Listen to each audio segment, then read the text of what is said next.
سلام علیکم، وقتتون بخیر باشه. امیدوارم حالتون خوب باشه.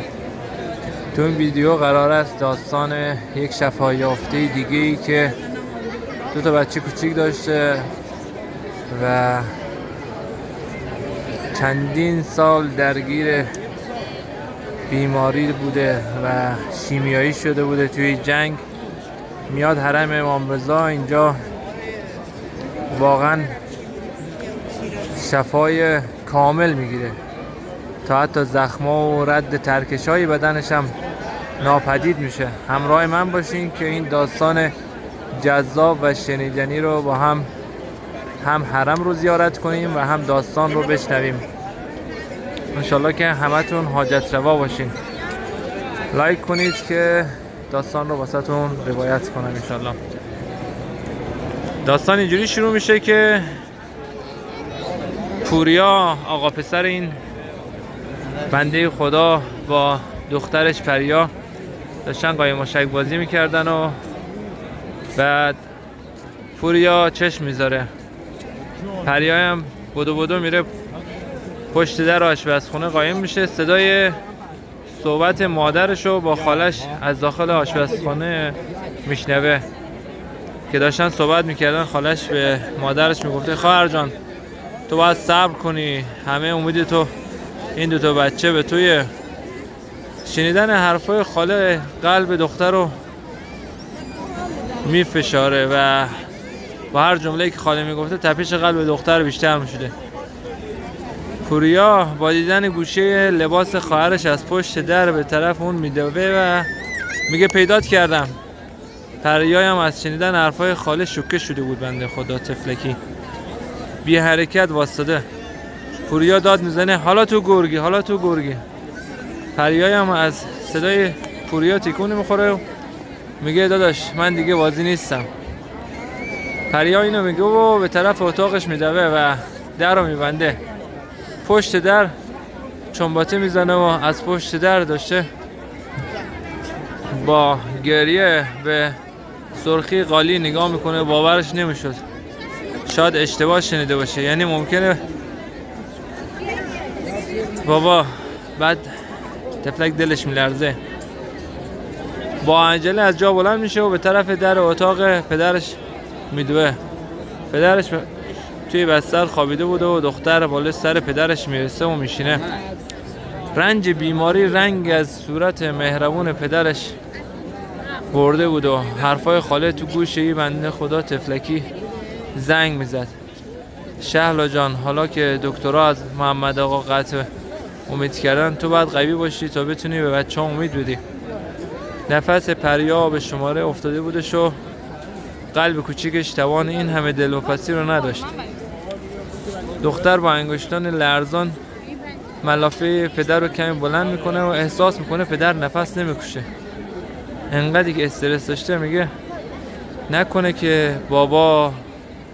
بعد آروم شونهای پدر رو تکون میده و صداش میزنه بابایی، بابا جونم. اون پدرم چشماش که به گودی نشسته بود باز میکنه و چشمای گریون دخترش نگاه میکنه. توان صحبت کردن هم نداشت. پریا میگه بابا جون از اون شده، نمازتون دیر نشه بابا جون.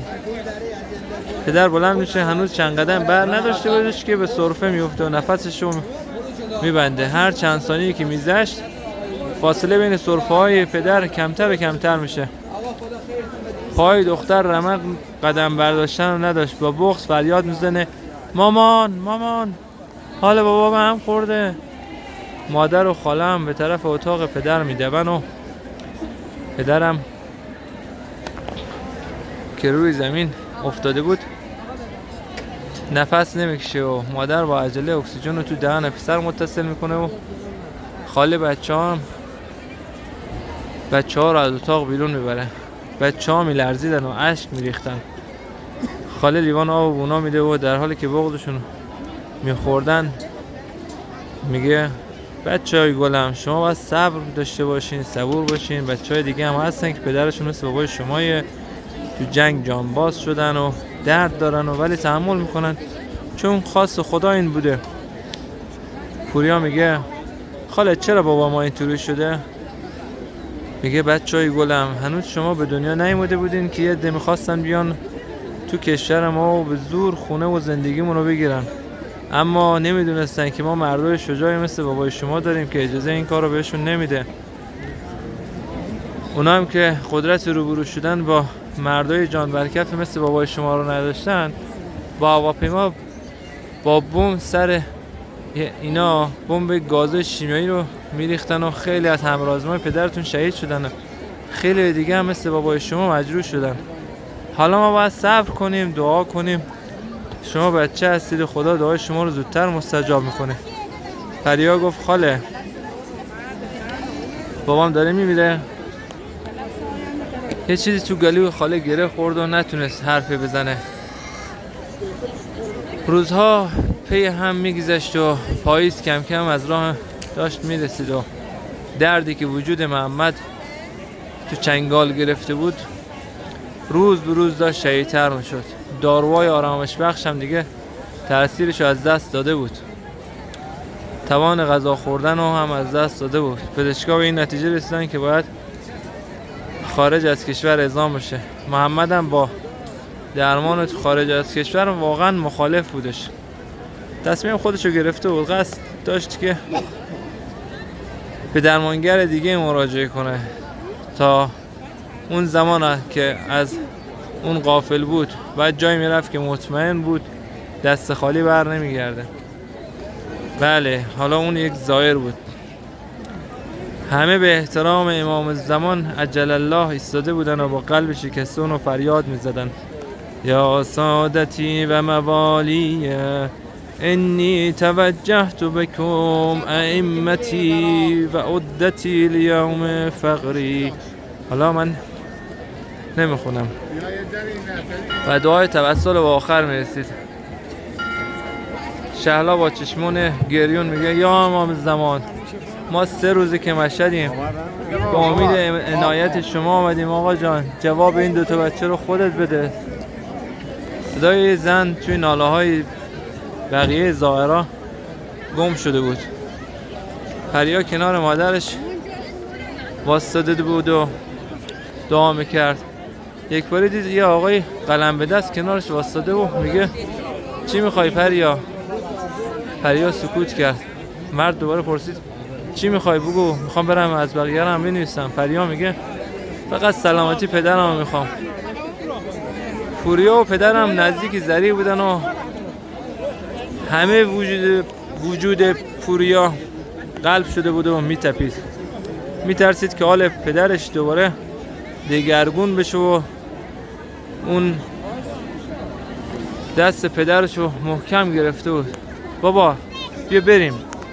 مرد نگاهش از زری نمیکند و واقعا چشم به زری بودش. با دل داشت با امام راز دل میکرد. خب آخه محمد آقا نمیتونست صحبت کنه. آقا جان به جان عمت زینب که شب وفاتشه به دل شکستش قسم می‌زنم حالا که دکترها جوابون کرده زودتر زحمتمو از سر زن و بچه‌م کم کن، من از این درد رهایی بده و طاقت دیدن اشکاشونو واقعا ندارم آقا جان. مادرم پیره چشم انتظار منه، تا حاجتمو ندی از اینجا نمیرم آقا جان. دوباره سرفه به سراغش میاد و سرفه های پدر تپش قلب پسر رو بیشتر میکنه. پوریا دست پدر رو کشید و خواهش کرد که زودتر برگردن، اما محمد همچنان خیره و با دل داشت زیارتنامه میخوند و مردی که کنار محمد بود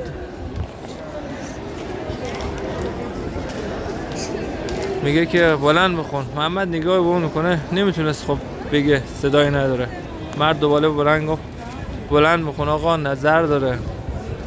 محمد هم با تمام وجود صدا شد و در حالی که به زری خیره شده بود گفت السلام علیک یا صاحب الزمان.